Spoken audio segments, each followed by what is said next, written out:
o ponto mais caloroso para residir, abrangendo desde o século II a.C. até o século II depois de Cristo, incontestavelmente, encontrava-se na Roma antiga. No entanto, como em qualquer metrópole significativa, nem sempre havia dias ensolarados e repletos de arco-íris. Em algumas ocasiões, as ruas eram notavelmente ruidosas e os habitantes utilizavam um objeto denominado esponja coletiva para a higiene pessoal. Hoje, exploraremos a vida na Roma antiga durante a sua Era Dourada.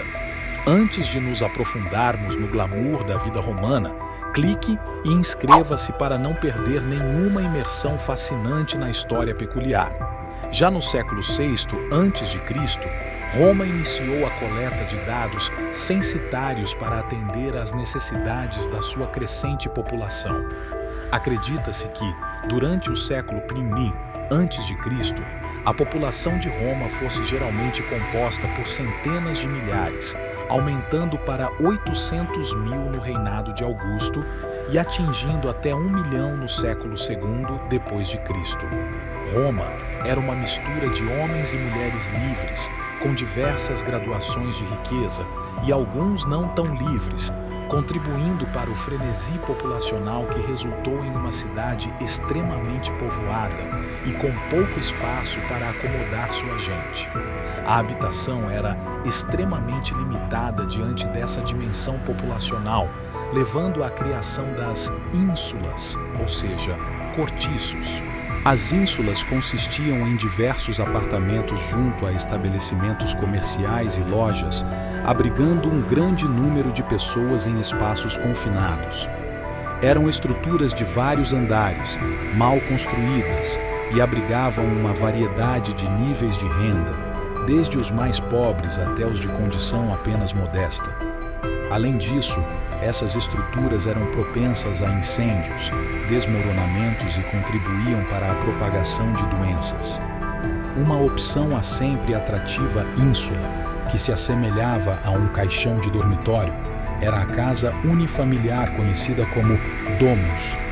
A domus atraía os residentes romanos mais abastados, e quanto mais rico o romano, maior era sua domus. A domus geralmente consistia em 1 ou 2 andares, incluindo áreas de recepção, halls, salas de estar ou átrios, vários quartos, salas de jantar, cozinha e banheiro, além de espaços externos adjacentes para relaxamento. Casas maiores podiam conter vários banheiros e até mesmo banheiros privativos. Realizar negócios em particular não era uma garantia na Roma antiga.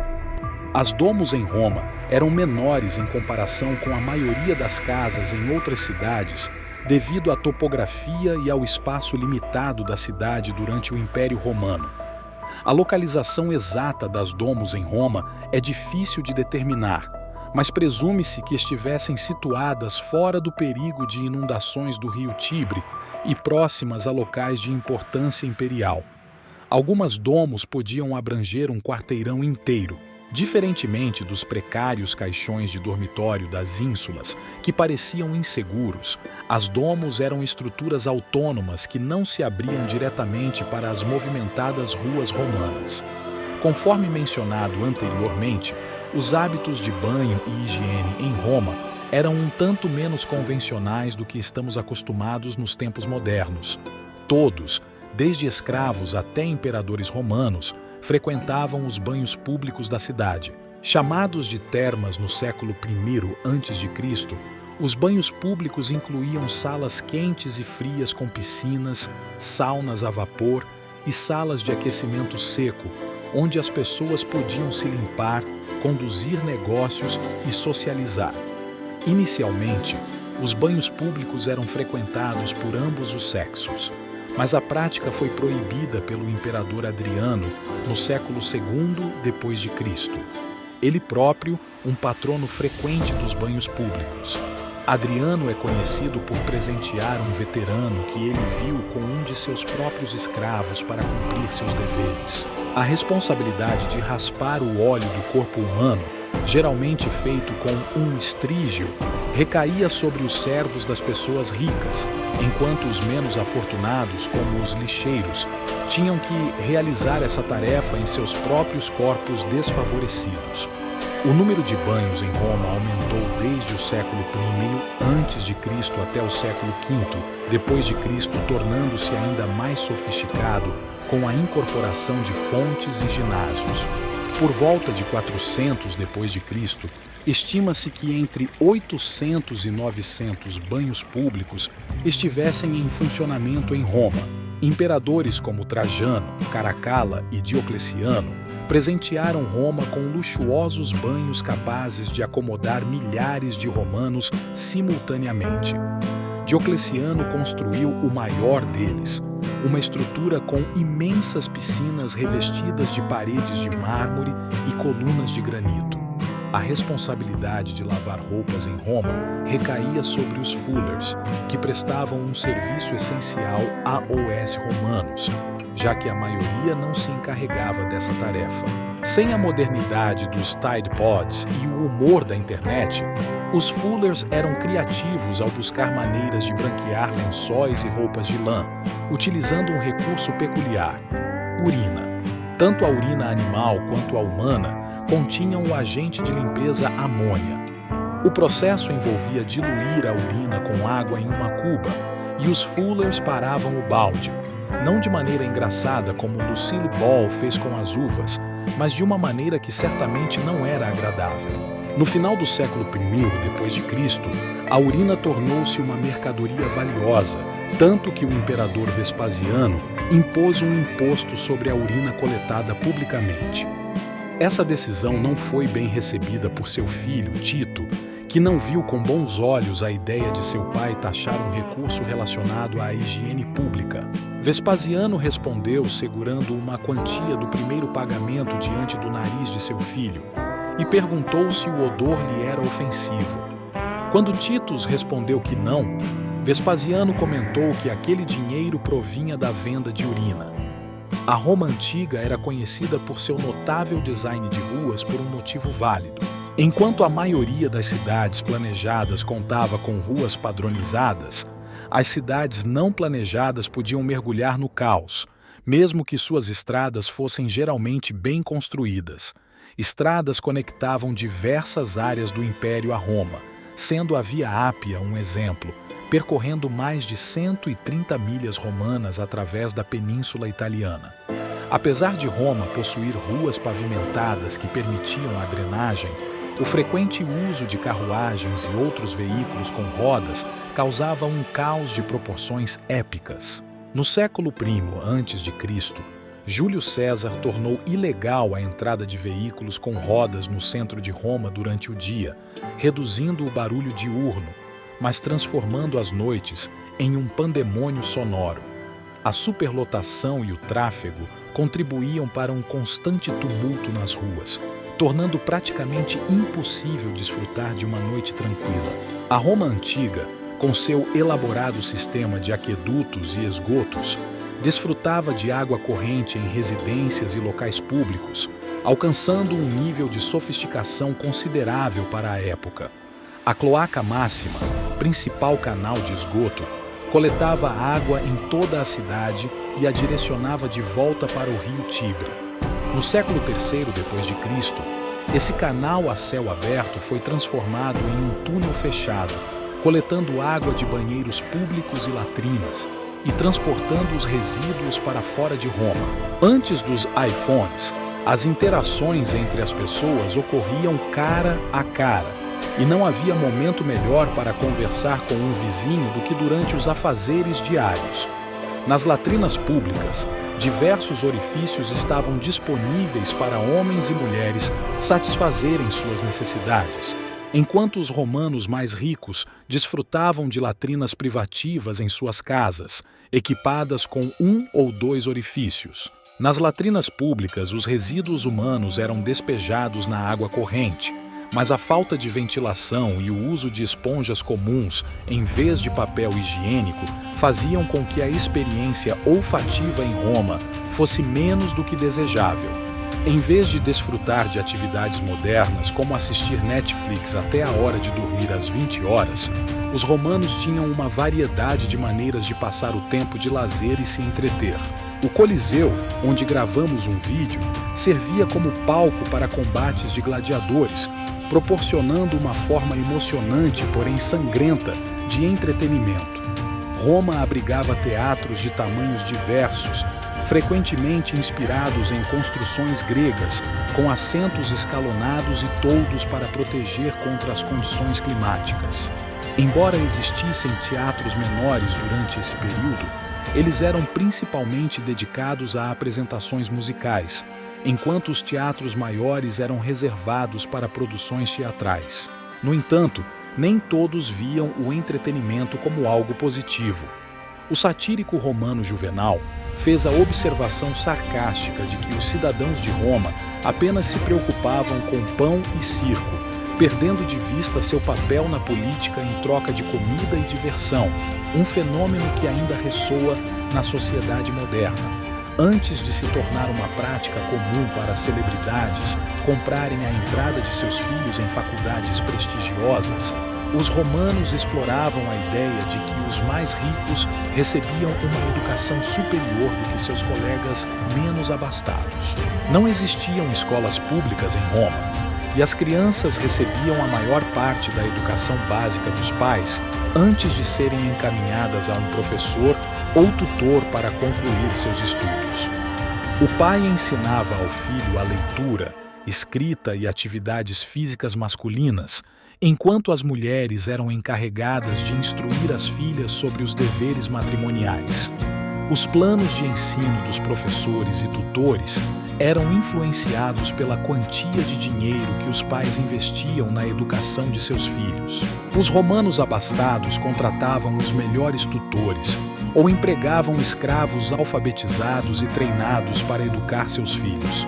Em algumas situações, crianças de famílias ricas eram enviadas para a escola acompanhadas por um pedagogo, uma pessoa que carregava os livros dos jovens estudantes, os acompanhava até as aulas e garantia que se comportassem adequadamente.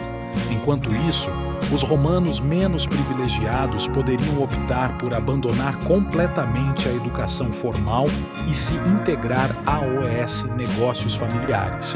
Além disso, a educação era estruturada de acordo com o gênero, com os homens estudando disciplinas como lógica, literatura e filosofia, enquanto as mulheres eram ensinadas a ler e escrever, limitando-se a essas habilidades básicas. As mulheres romanas não precisavam de uma educação formal extensiva, pois não se esperava que desempenhassem papéis proeminentes.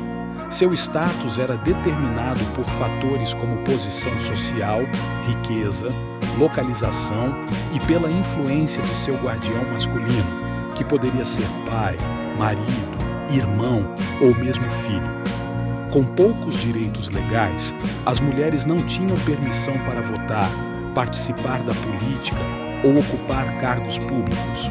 Contudo, elas tinham a possibilidade de possuir propriedades, trabalhar fora de casa em diversas ocupações como amas de leite, parteiras, trabalhadoras agrícolas ou no mercado. As mulheres de condição financeira menos favorável e sem conexões sociais significativas eram muitas vezes relegadas ao papel de mães e provedoras. Embora as oportunidades de emprego fossem limitadas, algumas mulheres produziam artesanato ou outros produtos caseiros. Para aquelas menos privilegiadas e não instruídas, a prostituição poderia ser uma alternativa. As mulheres ricas, por outro lado, tinham menos responsabilidades domésticas, o que lhes concedia mais tempo para o lazer, como assistir a espetáculos de gladiadores ou socializar em almoços com amigas. Uma última opção para as mulheres da época era a vida de sacerdotisa. As virgens vestais, por exemplo, consagravam suas vidas à deusa Vesta, protetora do lar, comprometendo-se com 30 anos de castidade. A Roma antiga era fervorosa em suas práticas religiosas, com templos dedicados ao panteão romano espalhados por toda a cidade, servindo como pontes entre a existência humana e a presença divina. O Templo de Marte Ultor foi erguido para homenagear Augusto e seu sucesso militar, com a intervenção do próprio Marte. Templos dedicados a Vênus e Júpiter desempenhavam papéis centrais tanto políticos quanto religiosos, sendo o Templo de Júpiter alvo de diversas restaurações nos primeiros séculos, devido à sua importância na religião oficial romana. Os deuses domésticos, chamados de pães, zelavam pela cozinha e pela casa, transformando-as em espaços seguros e prósperos. Os lares, deidades ancestrais adoradas diariamente com oferendas regulares ao longo do ano, mantinham uma conexão espiritual com a comunidade ancestral. Tanto os lares quanto os pães eram entidades vinculadas à família, movendo-se junto com ela em caso de mudança de residência. Essa presença cotidiana de pães e lares na vida romana deu origem a cultos dedicados a deidades como Baco e Ísis.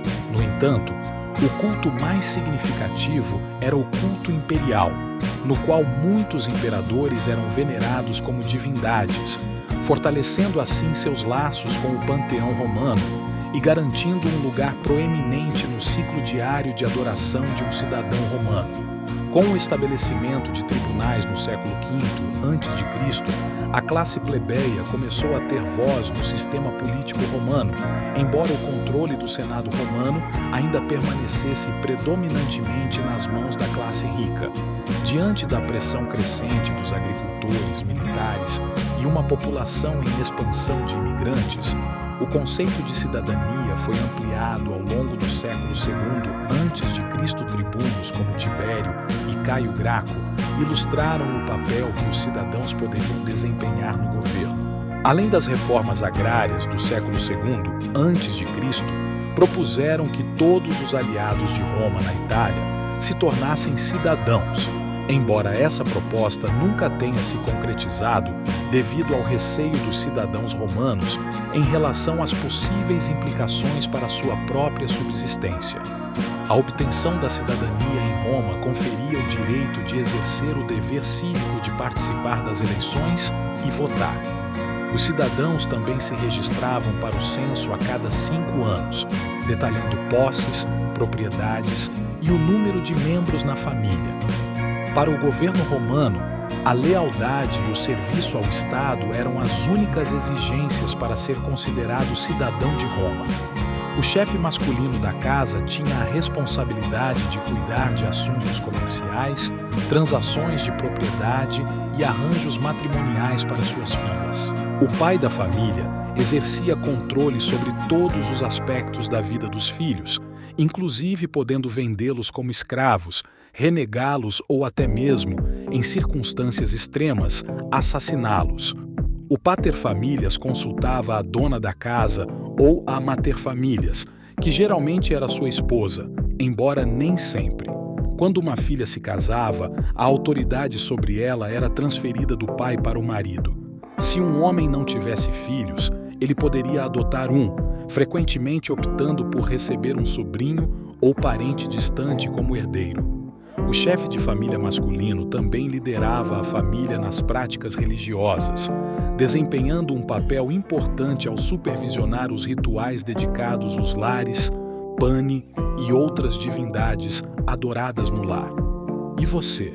Qual é a sua opinião sobre esses aspectos da sociedade romana? Você é apaixonado por história? Fascinado pelos segredos do passado? Então, nosso canal é perfeito para você. Explore épocas antigas, civilizações lendárias e eventos marcantes que moldaram o curso da humanidade. Ao se inscrever, você não apenas terá acesso a conteúdos exclusivos, mas também fará parte de uma comunidade que compartilha o amor pela história. Não perca a oportunidade de aprender e se encantar conosco.